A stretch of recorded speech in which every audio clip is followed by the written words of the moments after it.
Hamas और Israel का युद्ध अब डिजिटल युद्ध में तब्दील होता जा रहा है।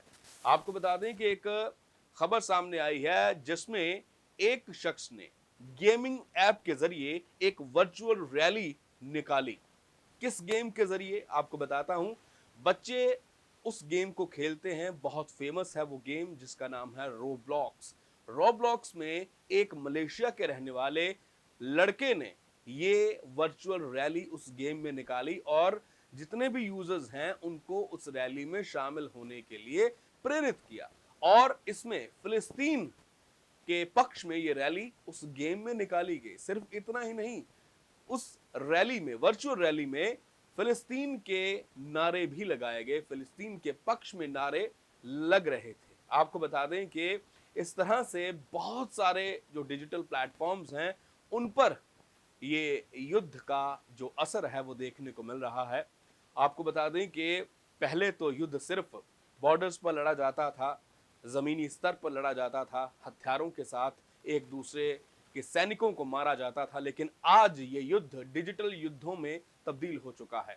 आपको बता दें कि भारत में भी बहुत सारे ऐसे डिजिटल प्लेटफॉर्म्स थे जिसमें बच्चों को टारगेट कर उनके धर्म परिवर्तन करवाने की बात सामने आई थी और बहुत सारे ऐसे केसेस हमने देखे भी थे और उन लोगों को गिरफ्तार भी किया था पुलिस ने। लेकिन अब हमास और इजराइल के युद्ध के दरमियान ये जो वर्चुअल रैलीज हैं वो सामने आ रही हैं। सिर्फ हमास के समर्थन में ही नहीं बल्कि इजराइल के समर्थन में भी ऐसी बहुत सारी जो एडवर्टीजमेंट्स हैं बच्चों को टारगेट करके बनाई जा रही हैं। एक बच्चे की मां ने सामने आकर ये बात बताई कि मेरा बच्चा गेम खेल रहा था, तभी एक एडवर्टीजमेंट चलती है उस गेम में और बच्चा डर जाता है, मेरे पास आता है, परेशान था। उसने कहा कि मामा मैंने कोई बटन नहीं प्रेस किया और तब भी ये कैसी खूनी एडवर्टीजमेंट मेरे फोन पर ब्लिंक हो रही है। तो उस बच्चे की मां कहती है कि मैंने जब वो देखा तो मुझे समझ में आया कि उसमें लिखा था कि हमासी आतंकवादियों ने, जो आईसिस का ही रूप है, उन्होंने बहुत से बच्चों को किडनैप कर लिया है, उनको मार दिया है। आपका बच्चा अगला हो सकता है, इसलिए आप सतर्क रहें और इजराइल का समर्थन करें। ऐसी एडवर्टाइजमेंट थी। यानी कि दोनों पक्षों से इस तरह से डिजिटल युद्ध भी लड़ा जा रहा है ताकि ज्यादा से ज्यादा लोग उनके समर्थन में आए। आपको बता दें कि इस वक्त इजराइल को युद्ध बंद करने के लिए कहा जा रहा है क्योंकि गाजा में बहुत से लोगों की मृत्यु हो रही है।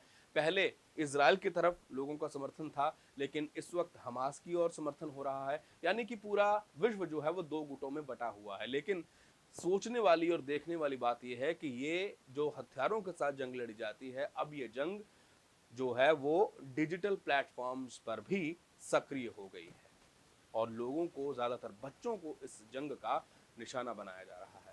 ऐसी और ताज़ा तरीन खबरों के लिए जुड़े रहें चेसा न्यूज के साथ। अभी सब्सक्राइब करें हमारा यूट्यूब, फेसबुक और इंस्टा पेज।